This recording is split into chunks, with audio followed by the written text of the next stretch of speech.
Right, got someone else coming in there. This is what I like, a relaxed, casual ward meeting.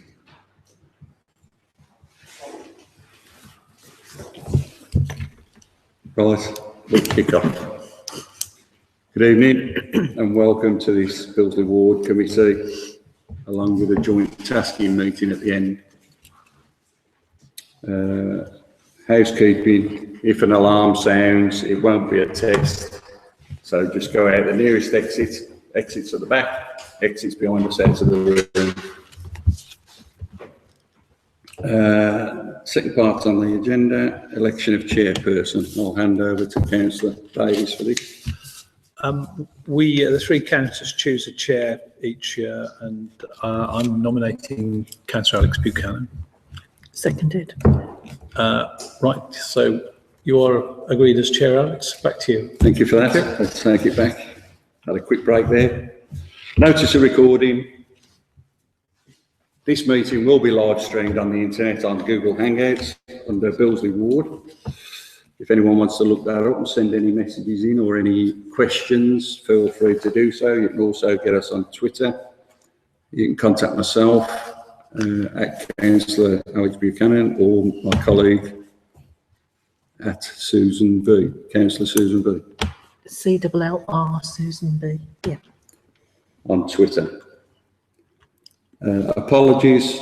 We have apologies from the MP, Steve McCabe. Code of conducts are on your chair, so if you'd like to read them and take notes. Minutes from the last meeting. I've got copies of the minutes here for the councillors. I've read through them, I'm happy with them. Any questions on the minutes? No, Chair. No, all right, thank you for that. Moving on to ward issues, general issues, council issues. If anyone's got anything they'd like to ask or find out about, any information anyone wants to know about. We do have a boundary commission in at the moment in Birmingham who are looking at the boundaries for the wards. So I would ask everyone to go on the website and have your say on where you think the boundaries should be and what size you think the ward should be. What you see as a community or a district would be good, because if you don't have your say, they will draw it up on what they think. So please, everybody, have your say on that. Anything else locally? And any questions? No. Everyone happy? Billesley's a happy ward. Anything you'd like to bring up, Councillor? Just on this boundary commission thing, the information's on the web, but what we've been told really without any consultation is that they're going to cut the number of representatives to the city from 120 to 100. And I think it should be put on record that that means we will have the biggest areas of representation in the country, and Birmingham people will be represented by the fewest number of councillors. So it will make it more difficult for you to get a service from your councillor potentially, because there'll be fewer councillors. And while some people might say, oh, well, that's all right. Actually, in terms of ward work and so on, given the size of the wards, it is quite an important change. And the Boundary Commission haven't given any evidence to support this. They've just done it. And, personally, I don't think that is very good for democracy. So I'm just putting that on record. But Alex is quite right. We need to say to them, if they're going to do this, this is what works in Billesley or this is what works in the city. So we have to engage with them, but really we should be protesting about the fact that undemocratically they've cut the representation for the people of Birmingham, and it means we'll have the least number of representatives of any town or city in the whole of the country. Nobody's explained why that's a good thing, and they ought to have explained it. Rant over. There we are. Well, yeah, and on that note, as a council, we did put forward, because they did ask how many we saw as a required number of councillors to run the city, and all political parties at the council put forward 120. They feel we need more, But, you know, that's the feeling of the council, to do our job efficiently for the public. But they did all state 120. The Boundary Commission have listened and chosen to go with 100. We have no recourse on that. We have to deal with it and we have to move on. And the next stage of that is the Boundary Commission altering the boundaries that the councillors represent. They are proposing that it could be a possibility of mixed councillors. It could be one councillor per ward, it could be two, it could be three. And they haven't set that criteria yet, but I think they're open to it being a mixture. So you might have some one councillor wards, one member wards, you might have some three. And I have to say, personally, I think it will be very hard for a one member ward to run efficiently, because if that member's on holiday, ill, that means that ward has got no representation, which isn't good. But we will see what comes out.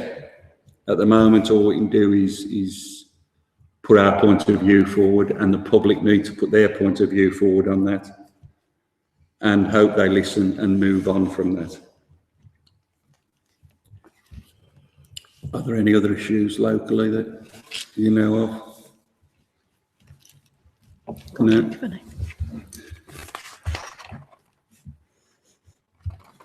Fire issues, local fire brigade, they do get invited. They didn't get invited to this one. That was my fault, because this is quite a casual and urgently called meeting, because we normally have support officers from the council to take notes and minutes and send out the meetings. That support is being withdrawn because of cuts. So it's basically down to us to do it on our own, which as 3 ward councillors for Billesley, we've decided we will carry on. We will go ahead with ward meetings, and we will do our best to minute them, take note of them, and live stream them so the public can see it. And stay in contact with the public. That's the aim for us as ward councillors, is to stay in touch with the people. Even through the cuts, we will do what we can to stay in touch and work with the people. We hope we've made the right decision, but that's why the fire brigade weren't invited tonight. They do know it's going on, because they actually put it out on Facebook. And I do know the fire brigade are very proactive in the area and working with the police. There's a lot of teamwork going on, joined up work, which is excellent, and the councillors are involved in that. We're very pleased with all of our services we've got in Billesley. The police, the fire, they all work together and they all work for the community, I'm glad to say. I'm probably coming in there, John Shane was aware of him tonight, and Yeah. also from a police department, I had invited him, but unfortunately his duties, he wasn't able to do it tonight, so he actually sent his official apologies. I probably should Noted. mention that to everyone. We'll know that. He did his best to try and get some I know he would. operation commitments, Yeah. unfortunately it doesn't allow. It was short notice when he heard about it. On the event, so Yeah. with their response, and I know they've been busy the last couple of days. They do an excellent job. They've attended some serious collisions and cut people out of cars recently, I've seen it. Their job is much appreciated. But yes, we'll note his apologies, and I do know he would have come, but as I say, that was lack of publicising the meeting on my behalf, and I'll take the blame for that.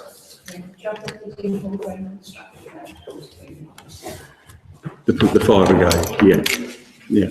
They do, they work hard and they work well. So we'll pass on people's thoughts for the fire brigade and how they're doing. Any matters of urgent local concern from any residents?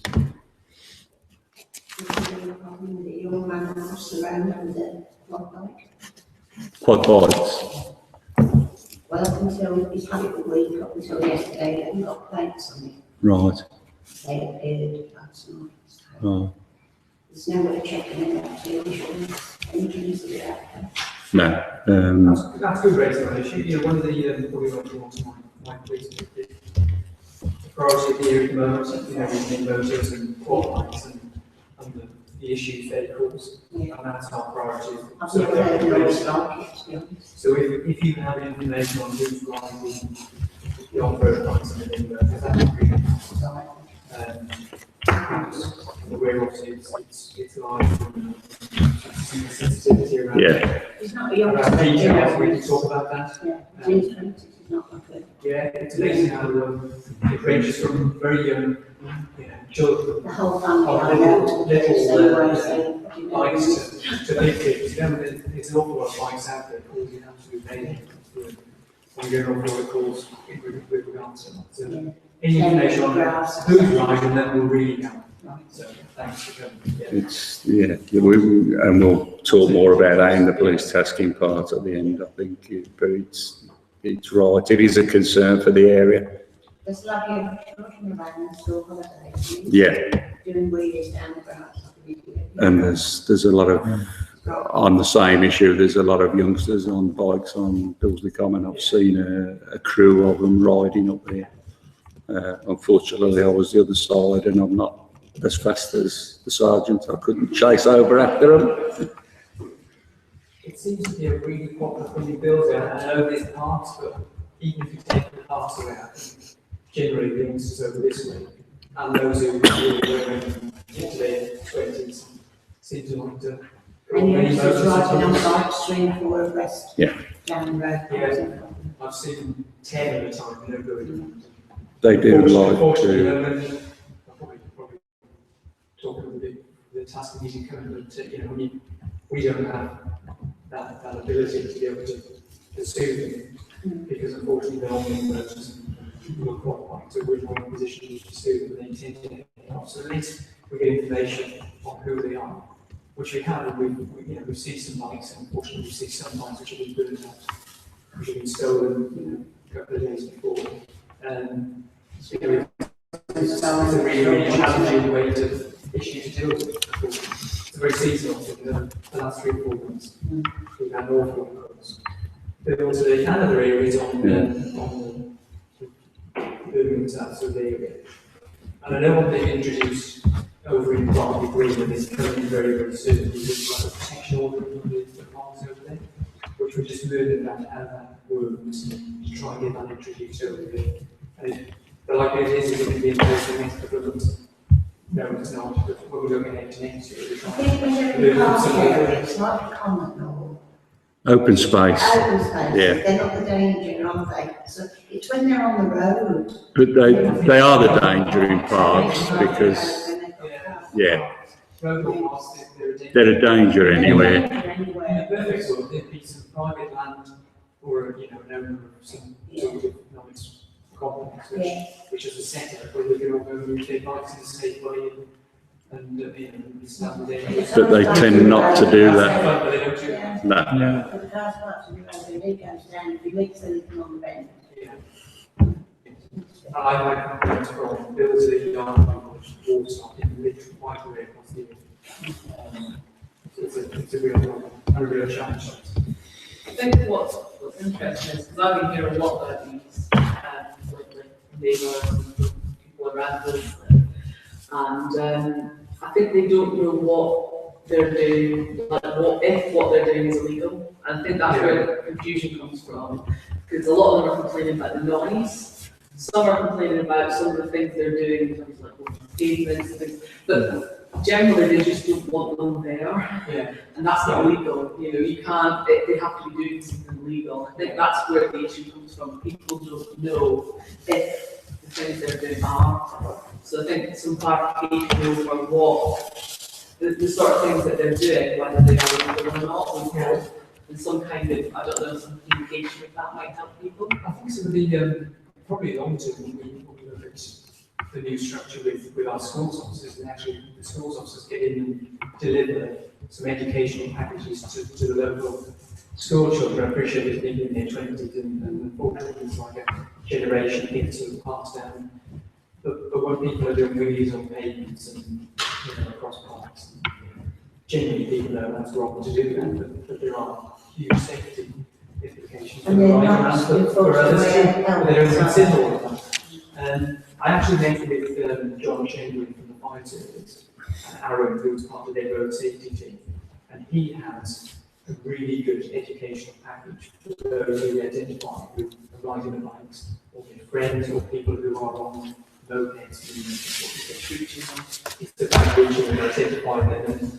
And yes, if we catch them and they're doing wrong, so we have a bit of a leverage to pull them in to avoid criminal prosecution, we could bring them in, give them education, great.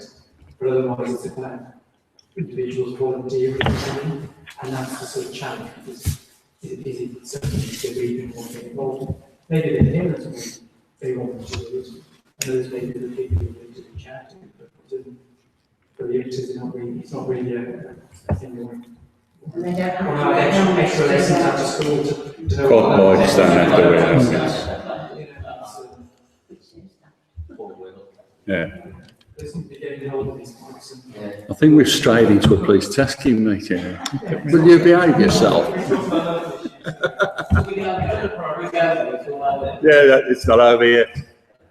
On that note of police tasking meetings and policing, as part of the ward meeting, I'd like to invite our fresh sergeant over to the seat to try and explain the new structure that is proposed. I say proposed for Sally Oak, and what the police see as an improved service. And I know they see it. They wouldn't be doing it unless they thought they were doing well. We may not agree on what they're doing, but this is an opportunity for them to come and tell you what they see as the structure, how they put it in place, and you're open to ask any questions on that. I'll ask you to come take this seat in front of the camera. I'll move away.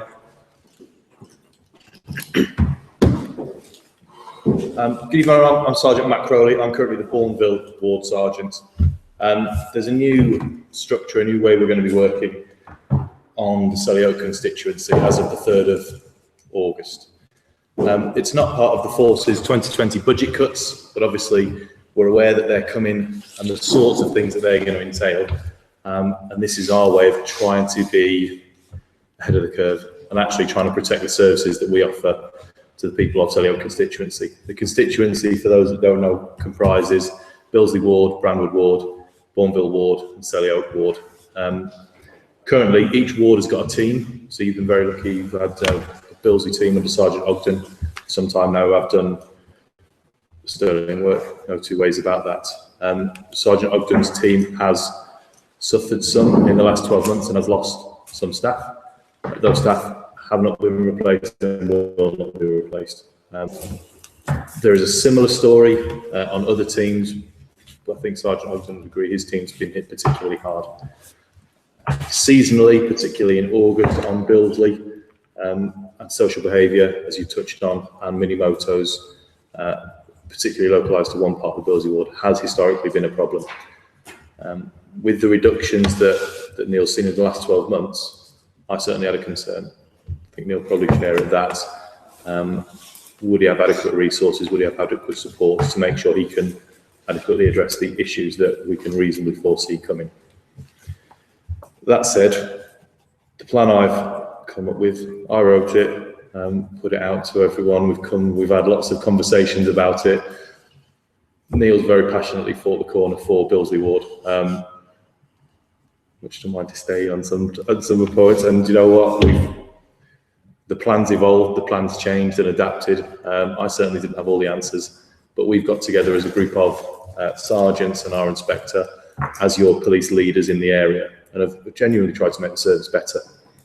Some of the things we're doing, I'll go over the structure just so that you can paint a bit of a picture. At present, your team works 3 early shifts, 3 late shifts, and then has 3 days off, which means if you've got a problem of an evening, you'll have 3 days where they're on a late shift where the area is patrolled of an evening. You'll then have 6 days, you'll have no patrols. That's a gap. That's been a frustration of mine. And on Bourneville Ward, we've got some issues, and I've struggled to put adequate patrols in, if I'm honest. So I've had to be creative, but it's occurred to me that there's 3 days when we're not there at all, and then 3 days when we're only on day shifts. We're not doing the very best that we can do. So I asked myself the question, is there a different way we can organise the teams so that we don't have that gap? Because if it's frustrating me, and I can see it, I'm certain that our ne'er-do-wells can see it, and it'll be noticeable when there isn't a visible presence in areas where there are problems. So at present, we've got 4 ward-based teams. The move as of 3rd of August will be that we will have 3 teams working earlies, lates and days off. And those teams will comprise members of each of the current 4 teams. So on day 1, the earlies team will come on. The model is that the team of 8 under 1 sergeant will have 2 members of Selly Oak, 2 from Bourneville, 2 from Brandwood and 2 from Billesley. So that every shift, every ward is represented. That team will then be responsible for everything that happens on the constituency. Certain areas are busier at certain times, certain areas have flashpoints at different times.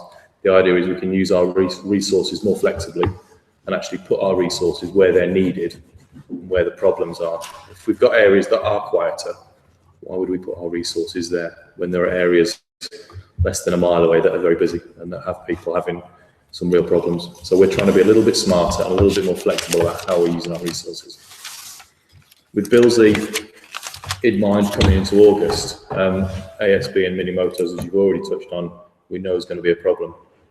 At present, under the present structure, you'd only have representation from your ward team 3 days out of 9. Under this new system, you'll have the Billesley officers spread across these 3 teams and actually able to direct their colleagues from the other teams, because they'll all be parading. So one of the teams will be parading out of Billesley Station, one out of Brandwood and one out of Bourneville. When there's a problem on Billesley, the Billesley officers will be able to talk to the rest of that team, comprising officers from Bourneville, Selly Oak and Brandwood, and actually say, these are the people we're looking at, these are the locations, and then go out and tackle the problem on the ground. And they'll be tackling the issues where there are issues. So they won't be in the quieter areas. They will be much more targeted on where the problems are. That happens now, every shift, every day. No 3-day gap, no earlies and then no patrols on lates. There'll be the Billesley officers won't be parading as a team, which is a loss. There's no 2 ways about that. But they will be part of 3 separate teams where they can actually brief officers as to what the issues of Billesley is. Billesley therefore gets representation every shift, every day, rather than having these 3-day gaps and actually having 6-day gaps when there's no late patrols on. That's the structure. We've also got part-time and flexible time officers, and I've tried to use those officers again a little bit more creatively. And there are pieces of work that need to be done during office hours. I'm thinking particularly about schools. Some of our schools officers work till midnight, which is fantastic, having bobbies working till midnight, but for schools aren't open till midnight. So they're not providing the best service they could for schools. Rather than change those fully operational officers to the hours that the schools need, actually we've already got officers working flexibly on those hours.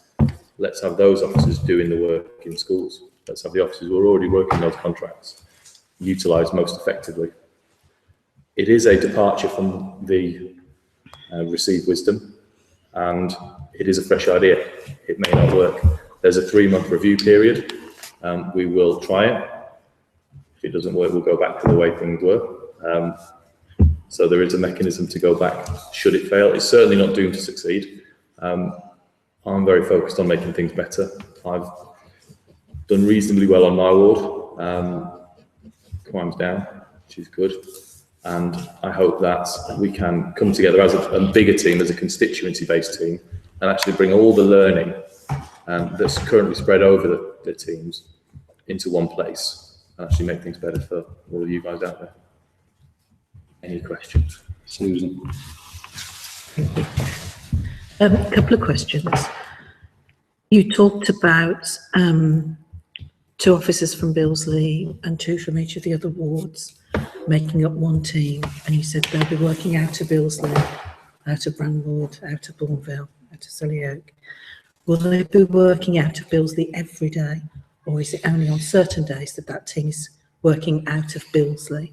Because one of my concerns is having officers having to come to the far end of Billesley from the far end of Bourneville. That's my first question. The second one, and this really does bother me, you've just said it's a 3-month review, and if it doesn't work, we'll go back to... Now, I thought we were doing this because of the strains on the system, the potential cuts that we know are coming in 2020. If we're going back to it, if the new system doesn't work, if we can't afford it now, how will we be able to afford it then? And are we then looking at a third change again? Thank you. Okay, to deal with your questions in order. At present, you've got the Billesley team working out of Billesley, 3 earlies, 3 lates, 3 off. Under the new system, there will be a team working out of Billesley, 3 earlies, 3 lates, 3 off. That will be duty team 3. That is effectively mirrored in the new model. That team will be comprised of more officers. So you'll actually have more officers than you've currently got being based out of that station on those shifts. That said, those officers obviously come from Selly Oak, Brandwood and Bourneville, and when they go out, they'll obviously have to deal with jobs on those areas as well. When Neil's team isn't on, the team that are based out of Bourneville and the team that are based out of Warstock will be patrolling Billesley, and they will be coming from those locations to come and patrol Billesley. Thank you. And with the 3-month review, I'm certainly not arrogant enough to think I've got all the answers. I have and will continue to always do my best. If it doesn't work, if things have gone really wrong, and if my ideas are so deeply flawed that crime has risen, public dissatisfaction is increased, and all the rest of it, I'll quite happily hold my hands up and say, do you know what, we'll try something new. We can see the cuts that are coming. The cuts that are coming are significant. The Chief Constable used that word when he spoke to our PCSOs this week. Those are the cuts that are coming. We will have to work differently. There's no two ways about that. At the minute, the force is looking very, in a lot of detail, at neighbourhood policing and how it works. Boots on the ground, how it works, nuts and bolts. We are given the opportunity to feed ideas into that process. At the minute, this idea is being fed into that process to see if it can be scaled up, if it works in other areas. So there'll be a lot of people looking at this idea to see if it's something that can be rolled out, to see if it's something that can be given to other areas to help them reduce the amount of staff or cope with the reduced amount of staff that they are going to have.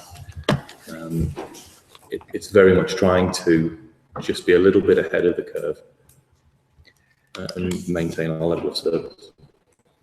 Thank you. So is this just piloted in Selly Oak? Selly Oak constituency, yep.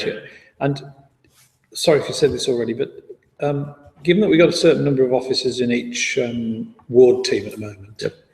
How many is that currently then in each ward team? We've got currently across the 4 wards, there's 33 constables and PCSOs total. Right. And what will be the position under the new arrangement? Exactly the same. The same number. This restructure doesn't change the number of officers at all. Right. There will still be the same amount of officers patrolling the same area, taking care of the same amount of work.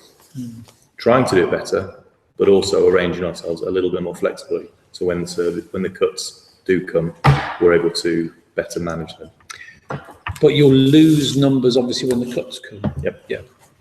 I mean, I was reminded there was quite a useful article in the Evening Mail, wasn't there? Which I presume is broadly correct. And they were saying that you've suffered 146 million in cuts across the West Midlands since 2010, and there's another 130 million to come. And that will result in another 2,500 people going from the workforce. Yep.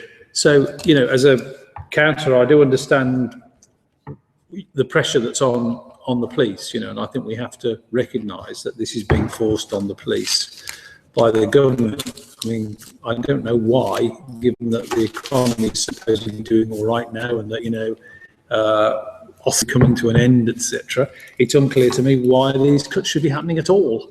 But I don't blame the police, of course. The police are just having to deal with it like the council is.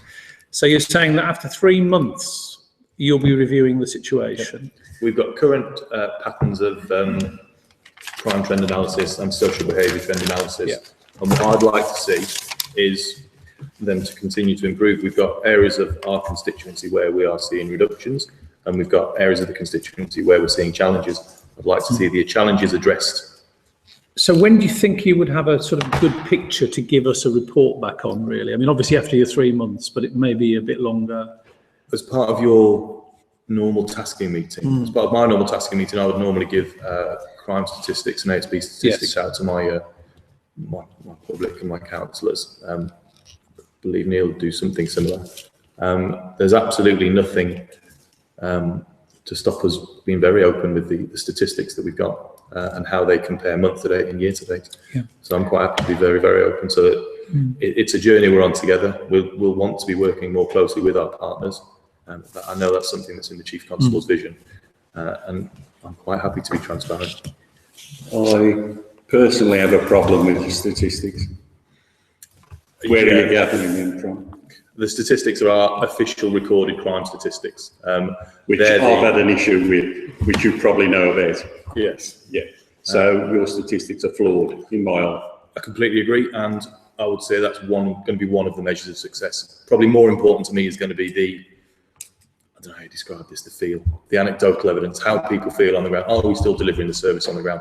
And actually, have we improved? And I'm not attacking you. I don't agree with what you're putting in place. I'll be up front and say that from the start. I'm not attacking you, but what you are providing, you're saying the same service. At the moment, Billesley has a team on the website. I know they're not all necessarily there, but on the website, they have a team of, I think, including the sergeant. Now they're on 3 earlies, 3 lates, 3 off, and we have 6 patrolling Billesley. So, for argument's sake, I'm saying 6. Your new structure, there will be a team of 8, controlled by Sergeant Ogden, controlled by yourself, controlled by another sergeant, parading out of Billesley, Bourneville. That's 8 for the district. Per shift. Per shift.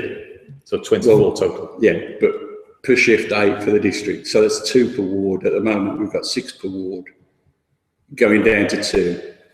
People don't see the officers enough with 6 going walking about.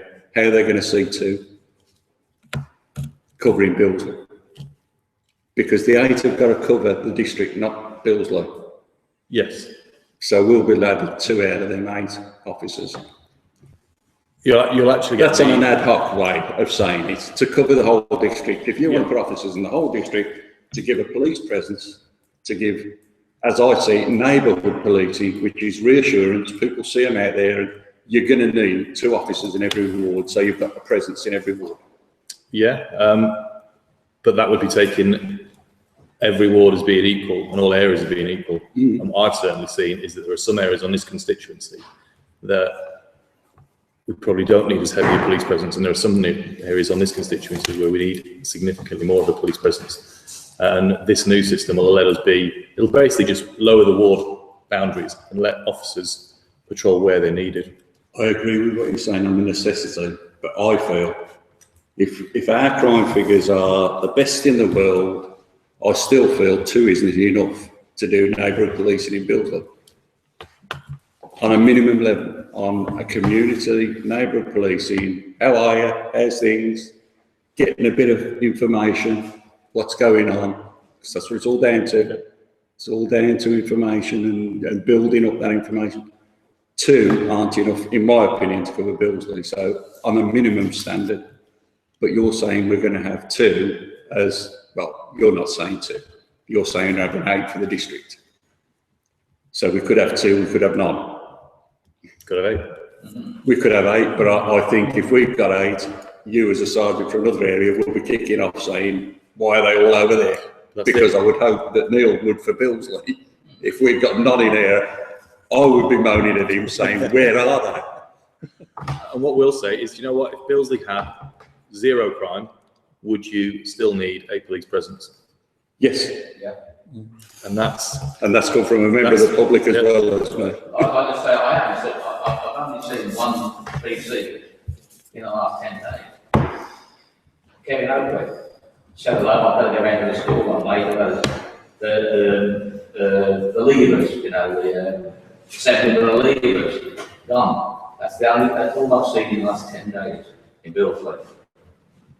And we've still got, look, I'll talk to Neil about that later, we've still got crime, no police presence. I fear the worst when these cuts come in, definitely. I think when the cuts come in, we're going to see a very, very different landscape. And this is... I agree, 2020 is going to be a different issue altogether, but Sally Oak, unfortunately, I say unfortunately, you say you're looking ahead, which I understand, and I applaud you for it. But I say unfortunately, Sally Oak is jumping the gun of 2020 and we're taking the cuts already. Yeah. In my opinion.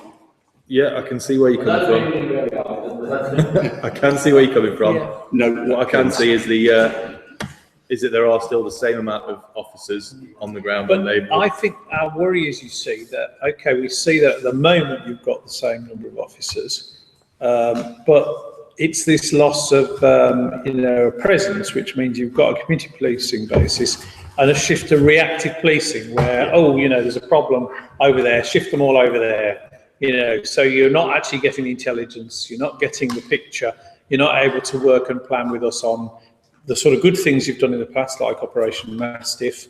I mean, I don't know, maybe this will work out, I'm not sure, but the problem is, it seems to us like a shift from community policing, and that's a really big worry.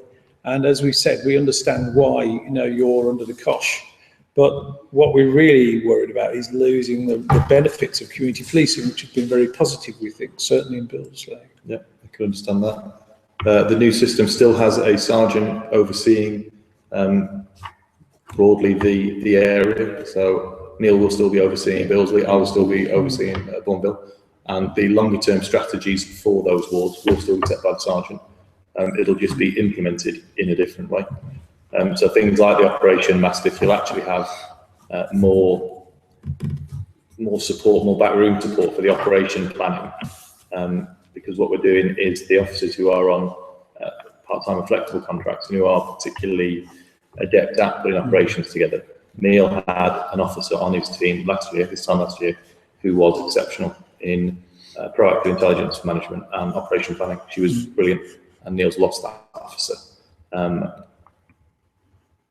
Not saying that Neil's team wouldn't be able to pull together something like Operation Mastiff again, but this system will mean he's got support behind him. That means he'll be able to put that in. It'll just be arranged differently. Operation Mastiff was a bigger issue. It wasn't just the local team that dealt with it. It was a bigger issue that the police coming and dealt with. But what people don't seem to understand or grasp, it's the local team that reassured the public, that got the public on side, that got the confidence of the public. We won't have a local team. I've had a member of the public come to the last meeting who's got 6 children.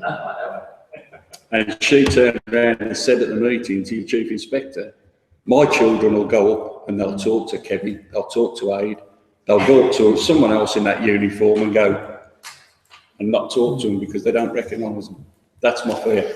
We're losing the local police team and the people that the people know. That's got to be built up again now. How are you going to build that with 2 people covering the whole of Billesley?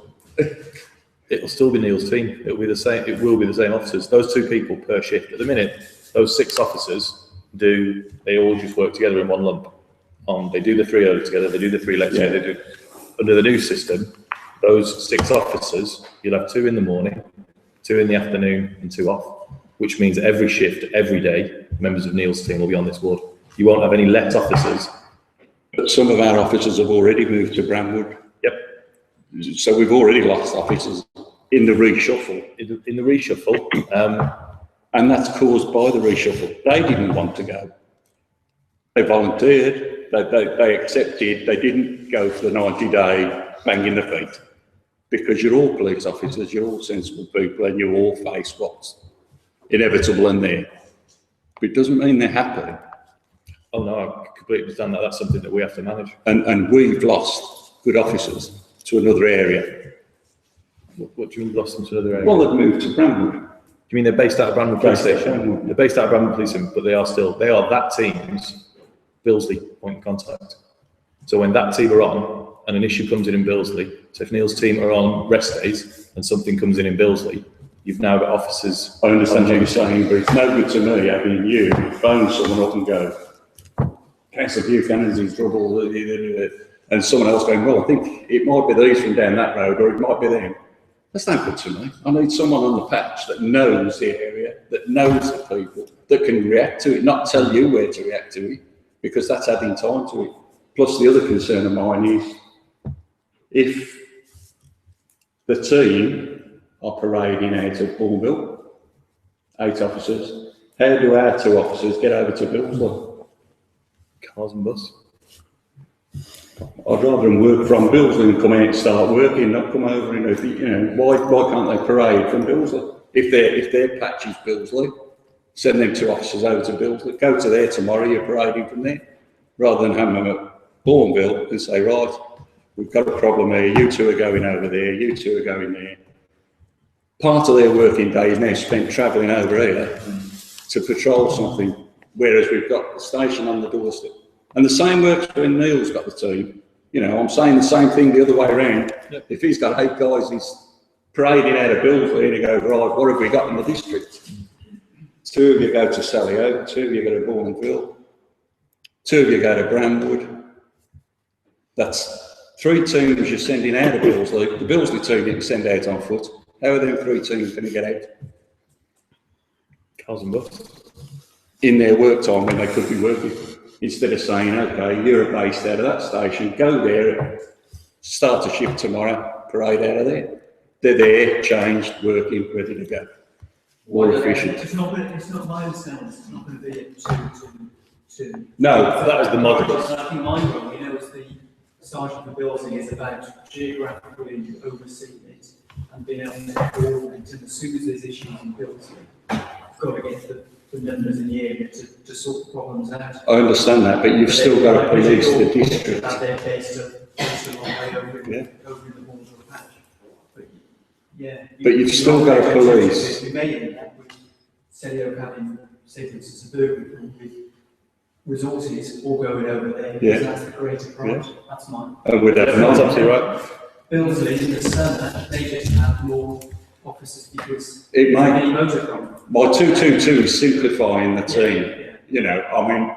I know if there's a problem, the 8 will go. I know that. So the other 3 wards will have nothing, which is even worse than my scenario of 2. We'll try and be putting our people where the point of greatest need is, because when we do have reductions, that is likely to be how the new structure is going to be, and some wards will lose teams completely. And I hold my hands up, I understand that, but I'm just saying too early, too fast, and we're taking the can through. In my opinion. No, I can completely understand your concerns. All I will say is, let me see if I can deliver. Yeah. And you know what? If you still feel the same in 3 months' time and crime has risen and AFP satisfaction has increased or decreased, we will have another conversation. Will I trust your resources for your... I'll tell you what, in 3 months. If you've got some empirical evidence, I'll quite happily incorporate that as well. I can't say fairer than that. I've already done it with the truth, because I've given you evidence of why I don't trust where you get your evidence from. And it'll take longer than 3 months to build my trust back up. That's my concern. And after saying that, I will be open and work with you. I will give you a chance. But I had to get it up front. It takes longer than 3 months to rebuild that trust in a system. I can understand that. And I don't think it was just one person's failing. That's what I've been told. It was a human error. But I don't agree with that, because a lot of the feedback I get back from the public is waste of time ringing 101, they don't record it. And that's the feedback I get. I've just noted on the comment about 101. You feel like a criminal when you're in the 101 sometimes. The person I answered the phone is cross-examining you. Are you sure you've got that right? Are you sure? And he doesn't like me.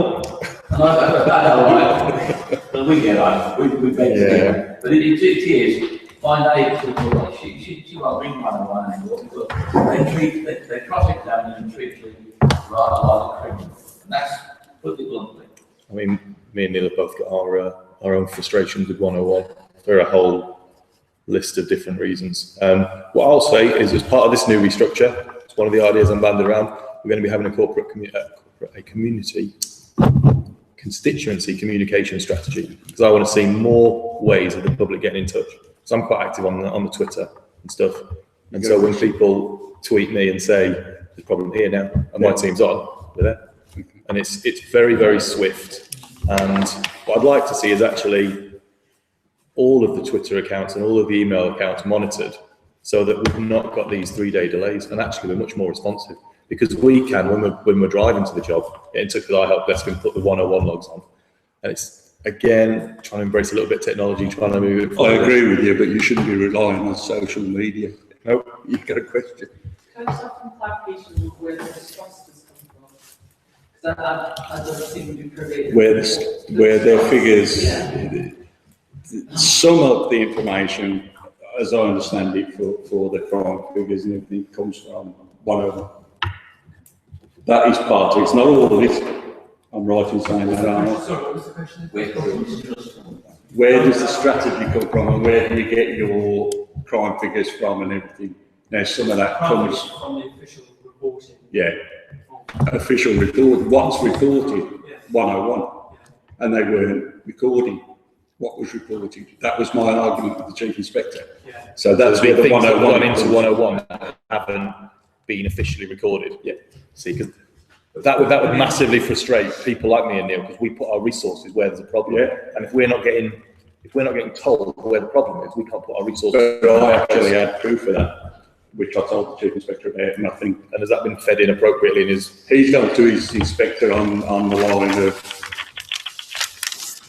checked into it, but that's where the 101 comes from me. It's part of where they build their information from. They've got to build their information from somewhere, so it's recorded crime. And a lot of crime now is recorded on 101. Now, what you see as antisocial behaviour, or that you still ring 101, report it. It may not be deemed as a crime by the police.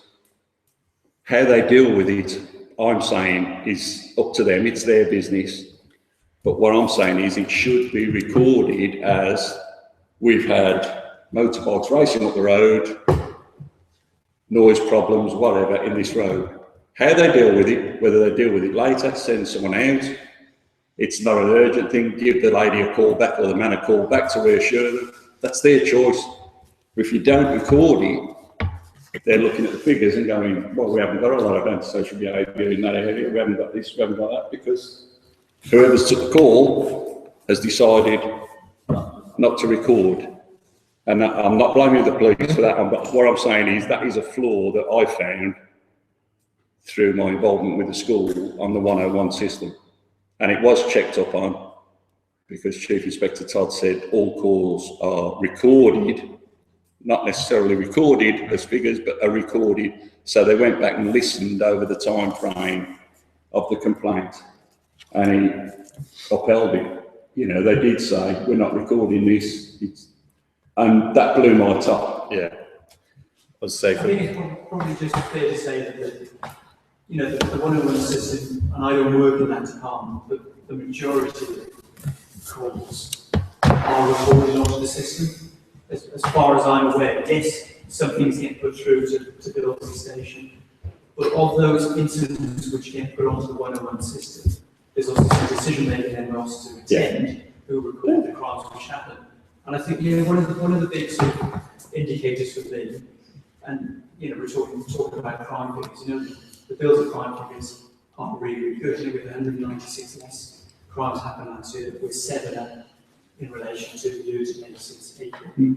So 1% up. But the public perception of it isn't that. If people report, for instance, an burglary, that's a real good indicator of crime being recorded, because if your house gets burgled, that is going to be recorded, and that's going to officially be put onto the system.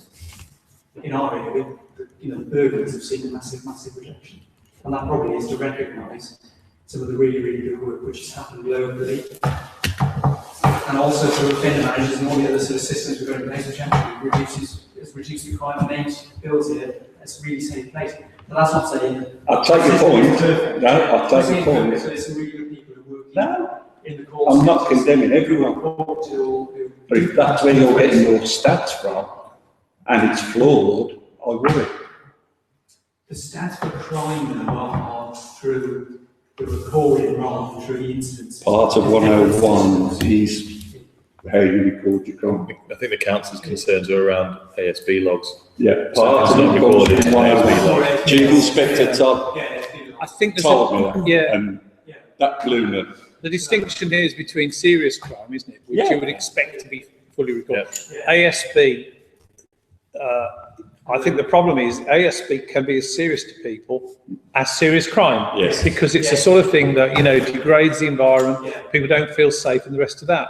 And I think it's particularly linked to fear of crime, you know, in a way that bigger incidents obviously are, but bigger incidents are fewer and further between.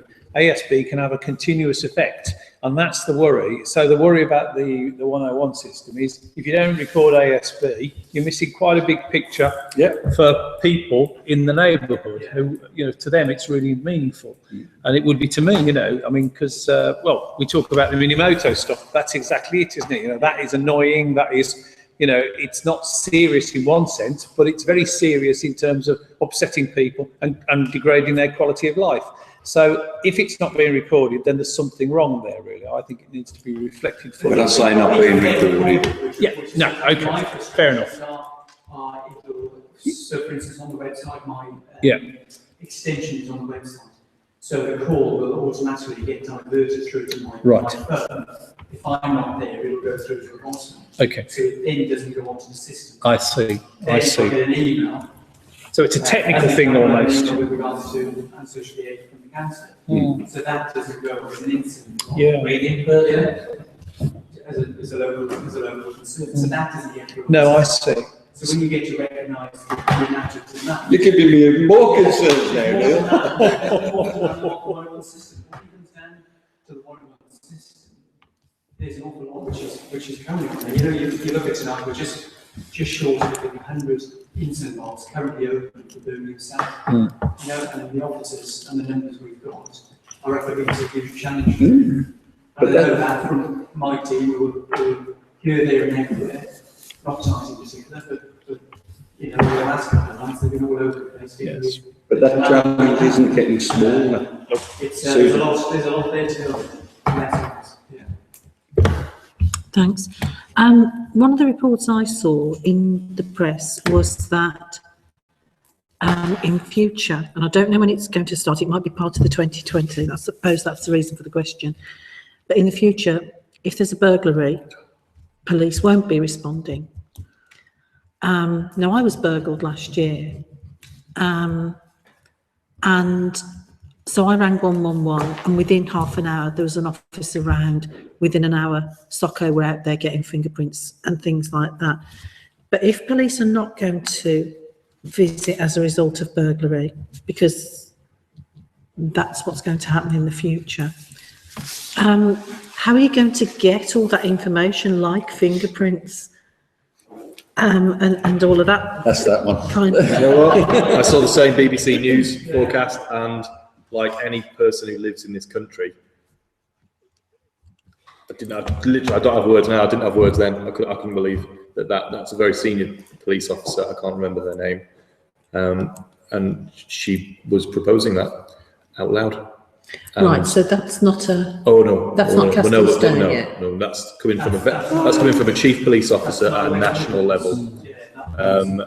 And I'll quickly go on record now and say, if I was burgled, I would absolutely expect an officer to come in. We also on the CMAX text said, if you have your laptop stolen, don't ring the police, they won't come.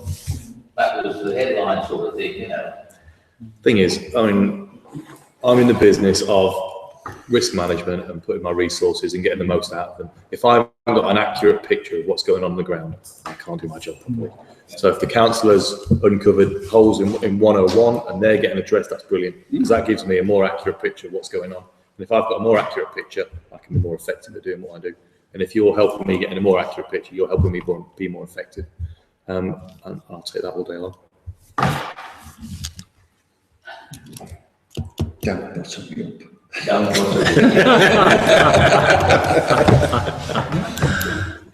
Any more questions? No? Well, thanks for coming and filling us in. It's okay. Anytime. You've got my details. If you've got any other questions going forward, it's Matt Crowley. All my details are on the website on the Bourneville Sergeant. Drop me a line. If you've got any questions, any concerns, any other bits and pieces, any other questions you've got going forward.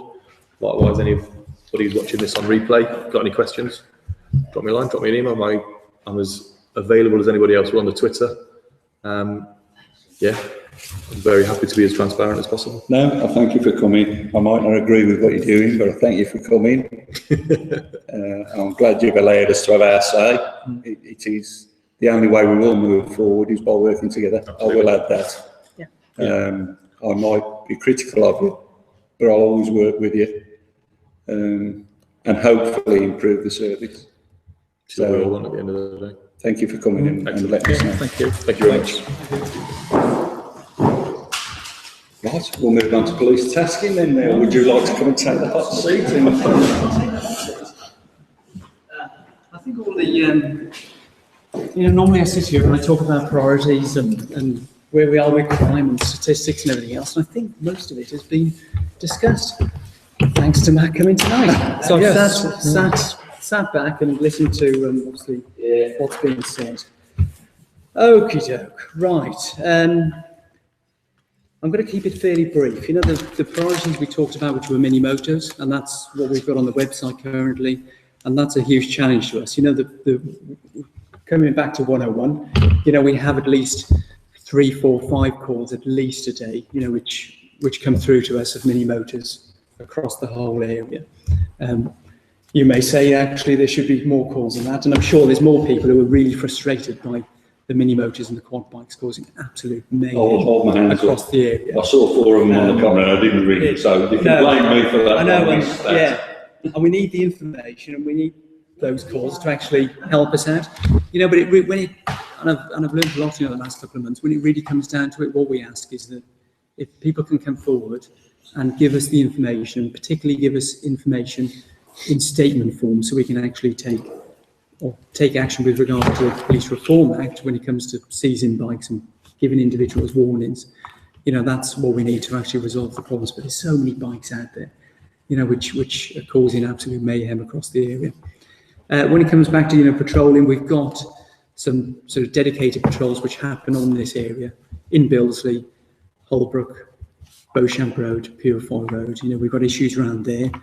Coming up to sort of Yardley Wood, there's issues around there, which is School Road, Yardley Wood, near to the shops. There's various sort of antisocial behaviour with groups hanging around in that area, but on a regular basis, they'll be wheeling up and down the road and causing all sorts of problems. And coming into sort of areas where we had problems a couple of years back in sort of Ravenshill and around the park area there, we've had other calls and even through sort of local councillor and MP concerns with regards to motorbikes causing problems in the park there. So those are the areas which, we do patrols, and we have followed up a number of inquiries and leads with those as well.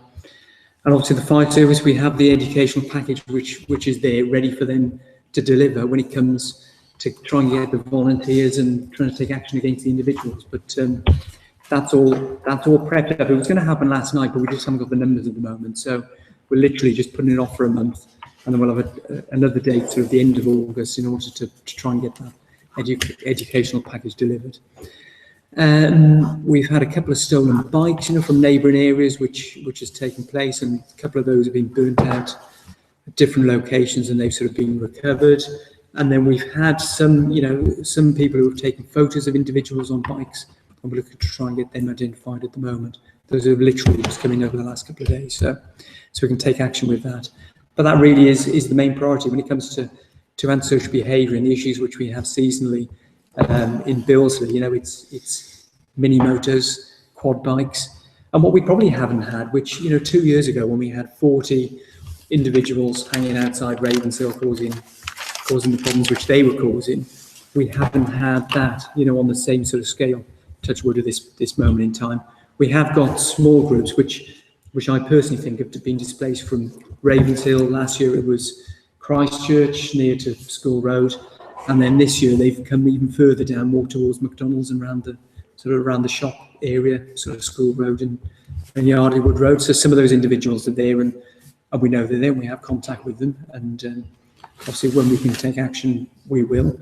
Some of what they actually do, you know, apart from actually gathering there, you know, there isn't anything which says they're causing antisocial behaviour. It's just more of a gathering, and the way they intimidate people who are going to, you know, the co-op or the, you know, the different stores up there, all using the cafe, and just because they're there in numbers. And then when you get a quad bike which comes whizzing past, and those individuals know the person on the quad bike, you know, that doesn't help the situation either. So so that's where our sort of, as we call our red tactical patrols currently are around School Road, Yardleywood Road, because of the issues we've got up there, which means, and some of the sort of work which is going on with evidence-based policing currently, that we put at least a couple of 15-minute patrols in place there as a sort of minimum during the course of the day, and particularly, you know, we sort of identify the key times when they're going to be there. So that's where we sort of we deal with the issues.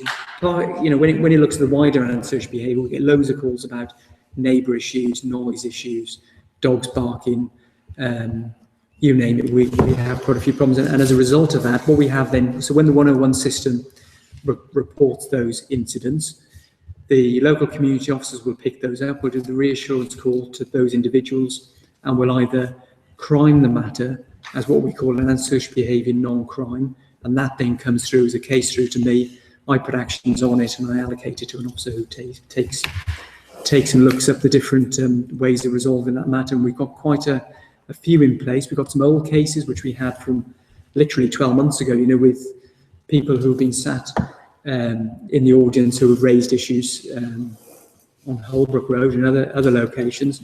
And what we've had over the last 2-3 weeks is sort of working with the council.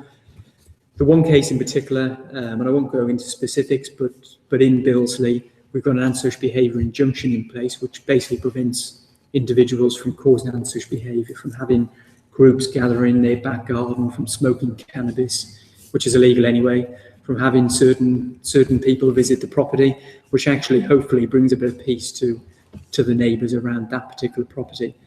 Touch wood, we haven't had any problems in the last couple of weeks with regards to that. And the same with other properties in Billesley in particular. We've had other injunctions with regards to noise. So we work with the council, the injunctions are in place, and someone has been arrested for a breach. They got to court, the case has been adjourned to go to court next month in August. And again, that will be heard, and obviously the necessary action will be taken by the court. So that's where, you know, quickly we try and have the case, deal with it, and obviously if we can take action, we will. So that comes to sort of social behaviour. When it comes to crime, and I touched on crime and obviously the figures which we have in place. Last year, and just to reflect on where we were last year, we had 196 less victims in the area, which was like a significant reduction for Billesley. We are 7 up as of tonight, year to date. So since April through to today, basically we're 7 up on recorded individual victims, which you don't want 7 up, but it's a 1% increase. Very, very small at the moment, and we're hoping obviously with the new structure that actually we get below and we continue to do reductions. You know, obviously we're working with the numbers which we've got. This month we've seen 126, so when we reflect the 7 in total, this month we've had 126 crimes across Billesley. So as of today, last month in June just reflected on the crime from last month, 117, which was 2 up on the month. So those are sort of real victims of crime. That is everything, you know, from domestic violence, assaults, you know, burglaries, vehicle crime, criminal damage, shop theft, you know, you name it, that's what gets recorded on the system. When it comes, you know, I'm a big sort of see the positives in particular, how sort of burglary gets recorded in particular. Now, last month for burglaries in June, so these are burglaries of houses for the whole of the Billesley Ward, there was 2 burglaries happened across the whole area, you know, which is like, you know, unfortunately there's 2 victims of burglary, but that is such a low number when you look at, you know, from Billesley Fire Station down to literally the borders with Withall, Alcester Road, across to Hall Green. You know, there's 2 burglaries. 6 burglaries this month. You but those are, big reductions, certainly before last year, and there's 6 less year to date when it comes to that. With regards to robberies, last month we had 1 robbery, and in relation to robbery this month, we've had 4 robberies. So again, robbery, people think, actually, I'm going to walk down the road in the dark of the night and I'm going to be subject of a robbery. And people have this fear about, walking out, particularly in the dark, and walking down alleyways and all that. The likelihood of becoming a victim of a robbery is really, really low. The issue we currently have, and one thing, when we look at the future around how we put resources in the right places, currently working with the Hall Green team, what we've currently got with those robberies which have taken place there is a slight pattern developing on our sort of borders with the Hall Green area. So we've had, last night we had a theft from the person which took place on Dean Hollow. It's Dean Hollow and Colborne Road. We've had a couple of incidents on Priory Road, a couple just over onto Hall Green, and there was one up actually on the car park of the rugby club, where a really similar description of the offender. We've got some really we've got some lines of inquiry with regards to CCTV, but we have some images, and those haven't been released to the public yet. But what I can say is, it's a young black male who is responsible for those robberies, and a similar type of sort of MO, modus operandi, which he carries out.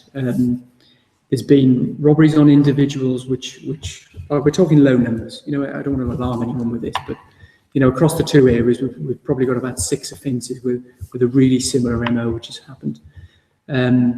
So he's a black male, young, sort of between 14, 18. Sometimes he's been described as up to sort of 20 years old, with dark clothing, and on occasions he's been seen on a bike. So, when we look at the future around structure and how, Oh. He ran from Hallville to Kingston. So he's on the angle for those. Excellent. Now. Well, I didn't know that. So that's great. Intelligence failure. It's a good job Sergeant Crowley's here tonight. You should share intelligence stories. Well, I've been in touch with our intelligence department. They didn't tell me that today. Anyway, you got the right If it's the results by same- the sound of it. If it's the same individual, great. If not, this is of concern to us, and I'll follow that with Matt after this. But we've over the last sort of less than a week, 5 days, these have developed, and we've obviously got this description of him, and he has been, and it's important to sort of recognise he has had a weapon with him on some of the offences. So I wouldn't, I'd say don't approach him if he's still out there unless we've got him in custody currently. But he has had described as a knife, in his possession. So if you see him, let us know. But we're currently actively trying to sort of seek him in that area unless he's in custody. So there we are. And then vehicle crime is generally quite low. It's we've had 12 last month, 13 this month year to date, 7 down on the month, slightly up year to date.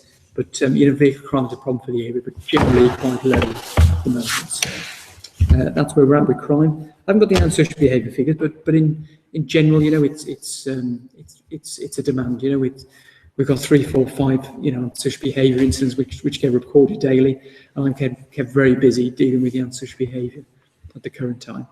And my 2 community officers who are out tonight are, in the locations to deal with some of the problems which are out there.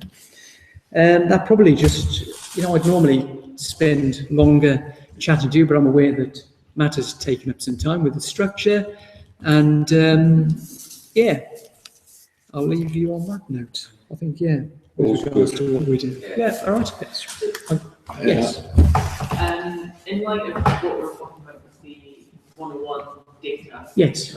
how should people be getting in touch with police about the mini autos and any 101. 101. Still through 101? Still use it. It's Call 101. something they know about. Yeah. But by all means, if you want to ring it and then inform us as well, so we know you rang it, I'll happily nag the police.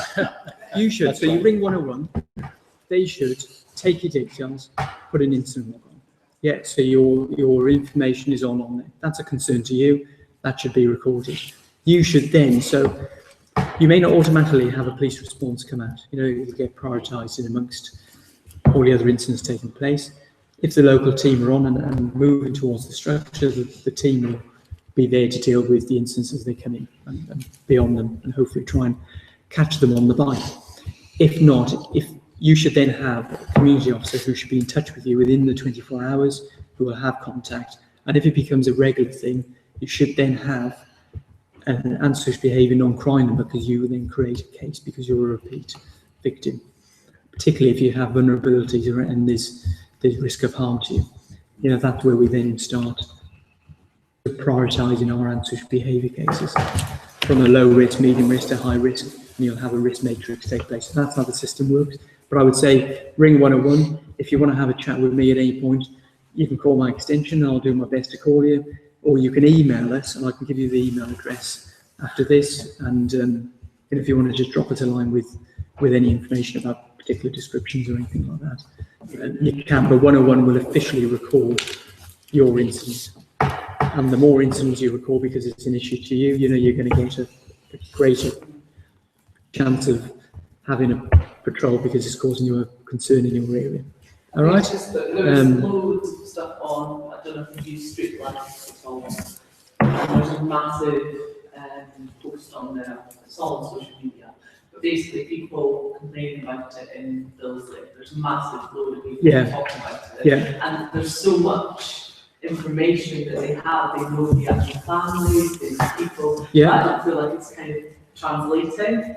Yeah. Because they're all talking about forums. Yeah. Some will know about, some we're exactly. trying to deal with. So it just You know, feels like there's some- a disconnect somewhere. So it's just Yeah. how you kind of help Yeah. make that happen. Sometimes my frustrations, but I do understand individuals for not making statements, but you know, because you can call up and that's information and intelligence about something. But if you officially, you know, have something recorded, I can then take action under certain law, which will be able to do something about it. You know, because otherwise it becomes a conversation about information which can help us, but doesn't really solve the problem. Well, I've got to And that's what it say needs, you know. to everyone, that I've got concerns over 101, but you should still ring 101. My concerns are concerns that are raised with the police, which they will look into, but that is the system. Ring 101. If it's low crime or antisocial behaviour, by all means, I don't have a problem. If you want to ring, log it down in a diary yourself, and give it me every now and then. So I've got a record, and I'll happily talk to Neil because I know where to get hold of him. Yeah.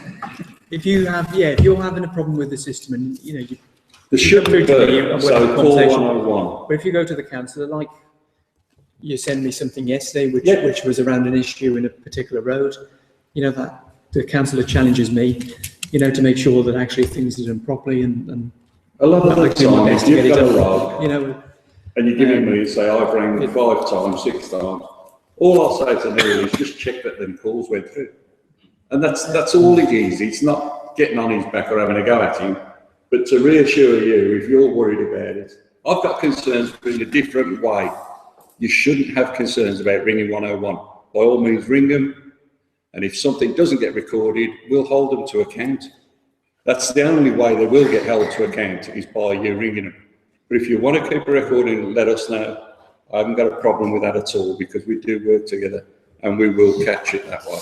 Would they not give us a reference? Well, I think the easiest way of making sure and satisfying yourself that it's being recorded is to ask for your log reference number. Yeah. Every time something is logged, it's given a unique log reference number. Yeah. But if you want to know and want to refer to it, it's the easiest way of telling you or telling councillors of the log number. It's a simple number. We get normally about 3,000 a day logs recorded, and it's all unique, and all the information should be there. We can punch into the system, and it's all up. If you think they're not recording or they're dealing with it in a way that you want to have with, it's interesting for the log reference number. across the West Midlands, Yeah. you can have 3,000 calls, or incident logs a day. There's obviously a lot of people call West Midlands Police. And for Billesley, normally will be between 30 and 50 incidents which will happen across the whole area, ranging from, and then it comes down to priorities as to how quick you get, the service delivered to you, or do our best, All right. Any other questions for this? Just a question.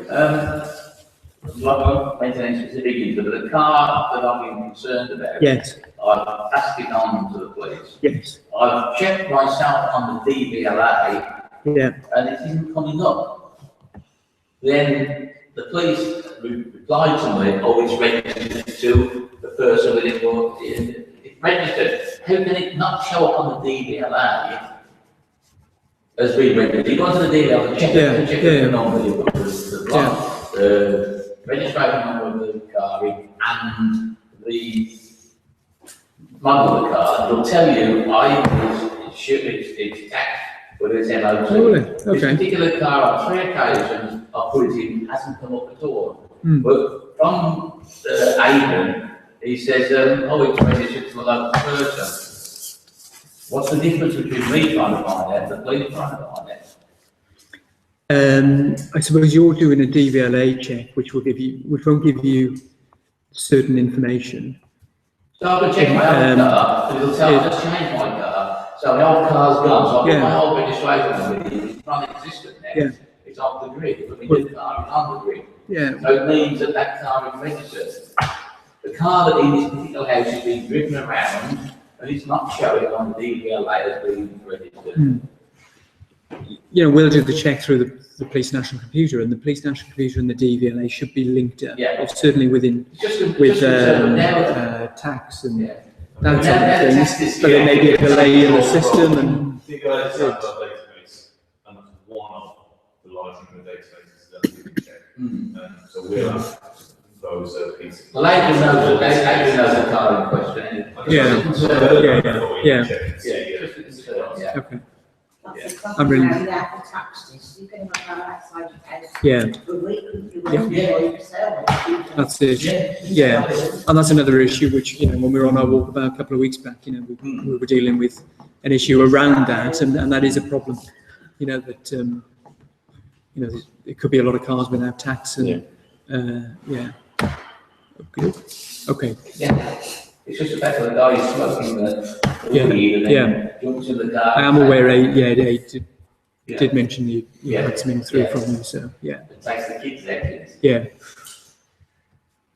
Not good at all. No. There's a lot of, we talked previously in other meetings about cannabis, and it's amazing, and I'm sure Simon Crowley will second me. There's a lot of cannabis which is out there, and again, a big challenge socially. It's illegal, but there's a lot of people who are smoking cannabis. We get an awful lot of complaints of, Last year, outside my house, we saw Jack do the deal. Sat in the car, they smoked it, took whatever he took the drink and water. Sat there for about 20 minutes, then he drove off down the road like a maniac. He killed somebody. yeah. That all went on display. Okay, yeah. And I know with our, the Summer Drink Drive campaign this year, they just tested the drug testing devices, but that, It's leak testing. well, I don't know how they work, if I'm perfectly honest, but they're few and far between because they're on our forced traffic departments currently, they use them. But, long term, I think they'll get rolled out probably across the, the whole service. They're available for us locally. We haven't been trained or haven't got access to them. But it's an increasing concern that people are driving whilst having smoked cannabis and other drugs. Yeah, that's it. Yeah, there's a lot of cannabis about. Okay. Okey-doke.